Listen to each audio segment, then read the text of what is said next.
Amados e queridos irmãos, é muito bom nós estarmos de volta para trazermos mais um comentário das nossas lições bíblicas dominicais. Na lição de hoje nós vamos trazer um comentário da lição de número 4, baseado no capítulo 8 até o capítulo 11 do livro de Ezequiel, aonde nós vamos estudar essas sequências de capítulo subordinada ao tema A Glória de Deus se retira do templo. Sabendo que a lição passada, na lição de número 3, nós estudamos ali sobre o capítulo que descrevia de uma forma tão clara, a destruição. E era uma destruição iminente que estava às portas e que ia acontecer. Lição de hoje, com base do capítulo 8 até o capítulo 11, nós vamos falar sobre a glória de Deus se retira do templo. Nós vamos ver nessa lição de hoje que os objetivos desta lição, eles têm como propósito alinhar tanto o que a gente vai iniciar ou introduzir o assunto, como até a conclusão. Então, os 3 pontos têm cada um objetivo distinto. O primeiro objetivo que nós encontramos no primeiro ponto é compreender que o juízo ele começa pela casa de Deus. Então essa vai ser, vamos dizer que a principal lição que nós devemos aplicar para os nossos dias, que o juízo divino, o juízo de Deus, ele começa primeiro por a casa de Deus. E isso nós devemos compreender e passar para a nossa classe. O segundo objetivo é saber que Deus exige exclusividade na adoração. Então, quando se trata de adoração, a exclusividade é de Deus, porque Deus sempre exigiu isso do seu povo. Exclusividade na adoração, não ficar cogitando entre dois pensamentos, entre adorar a Deus e não adorar. Então, a exclusividade ela é divina, isso a gente vê no objetivo de número 2. E o terceiro e último, valorizar a presença de Deus entre nós. Então, esses são os objetivos que nós precisamos levar e apresentar na nossa sala de aula. Lembrando aos irmãos que a nossa revista ela é só um guia prático, que vai nos levar ou nos auxiliar. Então, nós devemos também fazer o uso da Bíblia Sagrada, na escola bíblica dominical, porque senão a escola bíblica ela não vai ter nenhum significado, porque a escola bíblica estuda a Bíblia Sagrada. Então não vamos nos prender demais só no guia prático, só na revista, sem ler as referências. Então essa é o que nós devemos ter como essencial na nossa escola bíblica. O primeiro ponto da nossa lição, mas antes eu quero trazer também o textuário, que diz, se encontra no capítulo 10, o versículo de número 19, que diz: Os querubins levantaram as suas asas e se elevaram da terra à minha vista.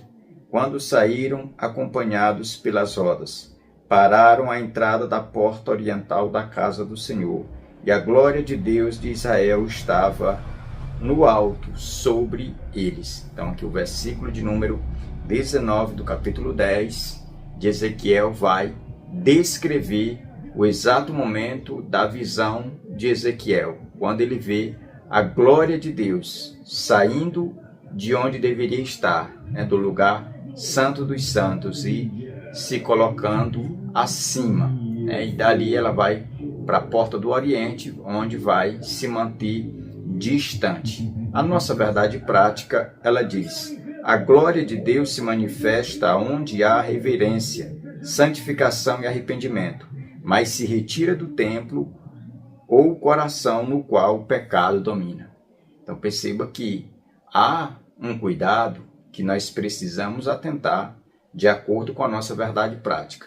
Coração que quer hospedar a presença de Deus, o templo que precisava hospedar a presença de Deus na época de Ezequiel, eles perderam vamos dizer que de vista esse cuidado e esse zelo, que era de se manterem santos, com reverência e ao mesmo tempo arrependimento. Então essas são as características de um coração que sabe hospedar a presença de Deus.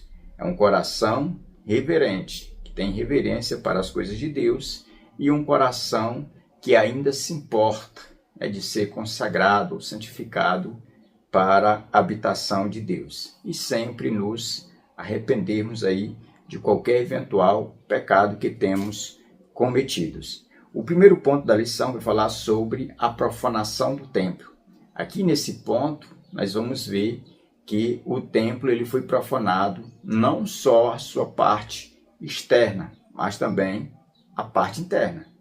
A gente vai ver, de acordo com o comentário aqui do escritor, a gente vai ver Deus denunciando, através dessa revelação dada a Ezequiel, o que os sacerdotes, os levitas, todos aqueles que eram ali encarregados de cuidar, de zelar das coisas de Deus, da tribo de Levi, que foi uma tribo consagrada para esse serviço, o que eles estavam fazendo, né? A reverência que estava faltando, a imundícia que eles tinham trocado pela santidade, e já não se sentiam pessoas assim que necessitavam se arrepender de nada, ou seja, fazia e parece que a mente deles estava cauterizada, né? Eles não sentiam nenhum remorso.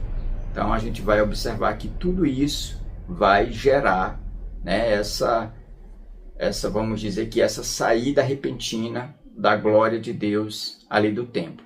Então o templo que você precisa em primeira instância, né, levar para a sua classe é que o templo ele foi profanado, não só na parte externa, não só lá no pátio, mas no lugar santo e também no lugar santíssimo, pois o templo ele tinha essas divisões, e todas essas divisões elas foram corrompidas, elas foram e viveram esse tempo de irreverência, né, de imundícia que Deus vai aqui mostrar para Ezequiel. O primeiro tópico do primeiro ponto fala a imagem de ciúme na entrada. Perceba que aqui é na parte externa, aqui é na primeira parte do templo, quando as pessoas entravam, já tinha essa imagem que é conhecida como uma imagem de ciúme, ou seja, era algo que não era para estar ali, era algo que foi colocado pelos homens, né, diante do sagrado.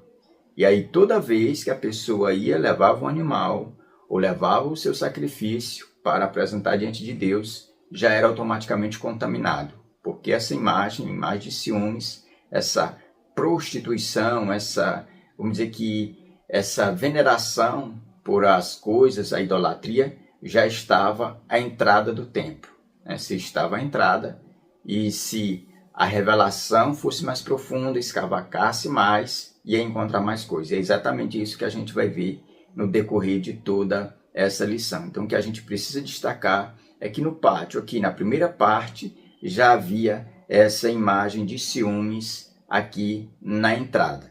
Então, isso a gente já vai apresentar, né, diante da nossa classe, que quando colocava a planta do pé ali na primeira parte do templo já havia essa imagem, ou seja, a corrupção já estava estampada, já não era mais nada assim oculto, misterioso, não, já era algo escancarado, era um pecado escancarado para quem entrasse já ver ali aquela imagem, e essa é a denúncia que Deus faz por meio dessa revelação. O segundo, culto a deuses falsos.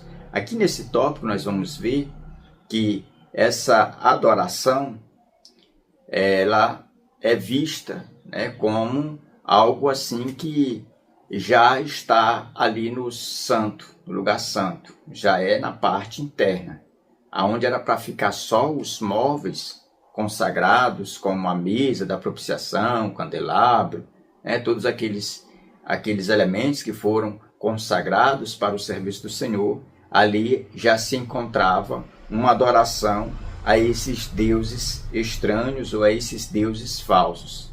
É aonde eles vão se prostrar, né, diante ali de Deus, não deuses feitos ali pelos próprios cananeus, né, pelas próprias pessoas que habitavam naquela terra antes que eles chegassem ali. Então a gente vai ver os sacerdotes, vai ver ali 25 varões, né, que viram as costas para o altar e adorando, se dobrando diante desses deuses. Nesse lugar também as mulheres, né, entravam e começavam ali, né, a apresentar-se de uma forma sensual, de uma forma que desonrava aquele lugar. Ou seja, eles se prestavam um culto a pseudo-deuses, né, a deuses falsos, e isso era uma profanação ao templo.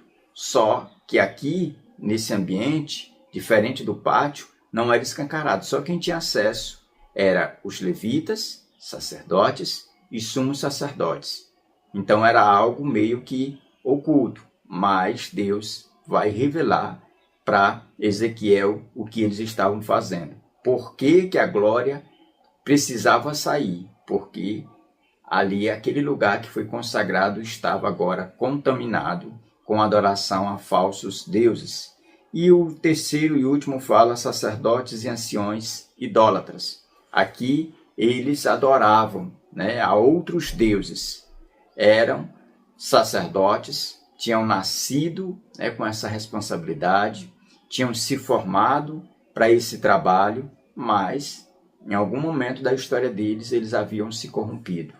Eles haviam começado a idolatrar falsos deuses. Adoravam até mesmo o sol, né, achando que era um deus. E aí vai ser aonde a gente vai perceber que aqui parece ser o cúmulo, né, é o fim, aonde a gente vai ver que vai encher, né, a taça da ira de Deus, e a presença de Deus ela não fica. Aonde não tem reverência, a presença de Deus ela não fica. Aonde não há santidade, a presença de Deus não fica.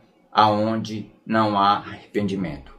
E a gente vê que esses homens aqui, eles não se sentiram culpados, né? Continua idolatrando os falsos deuses e ao mesmo tempo queria ou diziam que estavam adorando a Deus. E como eles estavam contaminados, corrompidos, não tinha mais essa sensibilidade de saber da presença de Deus. Por isso os cultos deles eram os cultos vazios, era uma religiosidade só de aparência, era algo mascarado, não era algo aí com sinceridade. E a mesma denúncia que Abacuque vai fazer no seu livro. É exatamente esse contexto que Ezequiel vai ver aqui nessa revelação de Deus.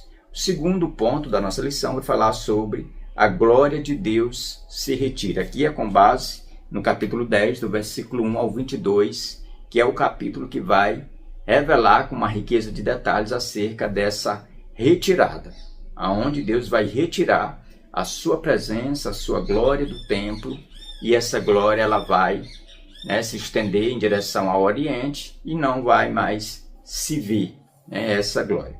Primeiro tópico, o fogo do juízo de Deus. Aqui a gente observa que na visão de Ezequiel vai ter um ser que vai ser instruído a colocar a mão, né, debaixo ali dos querubins, encher as mãos de brasas e jogar, né, sobre a nação de Israel, jogar ali no templo. E a gente vai ver que esse jogar, né, dessas brasas era exatamente o juízo de Deus que tinha chegado, o juízo de Deus que tinha se instalado ali sobre o templo.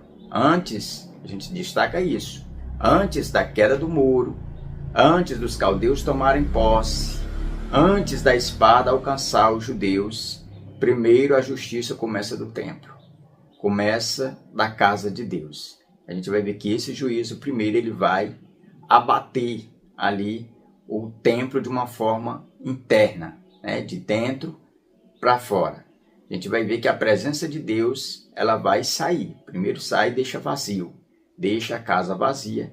Vai ser aonde depois, né, que os caldeus entrarem, eles vão saquear. Vão levar os ouros, vão levar as peças ali que foram consagradas para o serviço do Senhor. E a gente, às vezes, lendo assim por cima, a gente acha que os caldeus foram os primeiros a saquear, a levar as coisas sagradas, a profanar as coisas sagradas de Deus. E, na verdade, não foi. Primeiro foi os sacerdotes e os levitas. Eles profanaram. só que os caldeus vieram e saquearam, levaram embora, mas já depois de tudo isso, de todo esse ambiente ser profanado pela idolatria a falsos deuses e a falta de reverência, a falta ali de santidade. O segundo, do segundo ponto, diz: a glória se desloca para a porta. Perceba que a saída da glória, ou a retirada dessa glória, de acordo aqui com o versículo 14, ela não é algo que a gente percebe que sai de uma só vez. Não, ela vai saindo aos poucos. Ela primeiro se afasta um pouquinho, depois vai indo até chegar em direção à porta, aí depois sai do lugar santíssimo, aí sai do lugar santo, sai do pátio, sai do templo, sai dos muros de Jerusalém, e vai-se a glória de Deus. Então a gente percebe, aplicando isso para os nossos dias, a gente precisa entender que a vida do homem é assim. O homem ele vai negligenciando a voz de Deus, ele vai se tornando insensível às ordenanças, à obediência, às coisas de Deus, e vai se afastando de Deus. Não é da noite para o dia, é um processo. Hoje ele se afasta um pouquinho, amanhã mais um pouquinho, quando percebe, já está totalmente longe. Assim foi a glória de Deus, que se manteve longe do templo dos judeus. Era um templo vazio, eram os cultos vazios, porque a presença de Deus não estava mais ali. Terceiro e último, a glória abandona o templo. Aqui, com base no versículo 18, nós vamos ver que é a totalidade da saída da glória. Não havia mais nada, não havia mais nenhum, vamos dizer que nenhuma fagulha dessa glória. Já tinha saído por completo do templo. O templo estava completamente vazio da presença de Deus. Não se sentia, não se via mais sinal da presença de Deus, nem no pátio, nem no lugar santo, nem no lugar santíssimo. Ele havia se retirado da casa, porque aquela casa não era mais digna de contê-lo, de recebê-lo, de hospedá-lo. Já havia se profanado, havia ali se corrompido, havia ali, vamos dizer que fechado as portas para Deus, colocado ele para fora, e a gente vê que isso tudo acontece por causa da loucura dos sacerdotes, dos levitas, que se renderam ao mundanismo, ao secularismo e aos modismos da sua época. E é exatamente esses males que estão alcançando também a nossa geração. Terceiro e último ponto fala: a glória de Deus voltará. Aqui é com base no capítulo 11, do verso 16 até o verso 23. E o versículo 19 vai falar sobre o primeiro tópico, um novo coração e espírito. Aqui a gente precisa explicar para os irmãos, para os alunos, que o retorno dessa glória, ela não virá mais para uma casa construída de pedras preciosas, construída toda de uma forma arquitetônica, algo assim que as pessoas iam se maravilhar como eram os templos. Não, ela ia voltar, era agora em coração. Ia se cumprir aquela profecia que Deus fala a Jeremias, que haveria um dia que ele ia escrever, imprimir a palavra nos corações, ia tirar os corações de pedra, ia colocar um coração de carne e um espírito. Então a gente vai observar que o retorno dessa glória, ou a volta dessa glória, não era mais por templos feitos por mãos humanas, mas era em pessoas. E a gente vai ver no Novo Testamento esse retorno dessa glória, que é na pessoa de Jesus, primeiro. Aí Jesus cumpre o seu ministério terreno, é assunto dos céus, depois o Espírito Santo volta. E no dia de Pentecostes, manifesta essa glória, e essa glória, ela permanece até hoje na igreja, habitando em cada crente, a presença de Deus. Então, cada crente é um templo do Senhor, onde o Senhor pode habitar. E tem que ter o mesmo cuidado, o mesmo zelo, tem que ter reverência, tem que ter santidade, e tem que também confessar algum erro e se arrepender, para que essa glória ela permaneça nesse coração e nesse espírito. O segundo, separação entre fiéis e infiéis. Aqui a gente vai ver nesse tópico que há uma grande divergência, né? Há uma grande separação entre os que são fiéis e os que são infiéis. Os que são fiéis é alvo do olhar de Deus, é alvo da procura de Deus. Os infiéis, eles não podem, né, ser alvo do, vamos dizer que dessa procura de Deus, porque eles já estão na mira, mas é do juízo de Deus, da condenação, os infiéis. Então, o que a gente destaca é que entre fiel e infiel, o fiel, ele continua sendo a menina dos olhos de Deus, né? Está no cuidado de Deus. Deus, ele se responsabiliza pelo zelo que ele tem para com os fiéis. Então, os fiéis aqui, nos dias atuais, são todos aqueles que têm o Espírito Santo de Deus na sua vida. Aqui não está falando de denominação A, denominação B, conversão A ou B, não. Aqui está falando de pessoas fiéis, de coração, que são fiéis ao Senhor. Terceiro e último, a glória se afasta, mas voltará. Com base no versículo 23, que é exatamente a promessa, né, do retorno dessa presença, dessa Shekinah, dessa glória que vai retornar.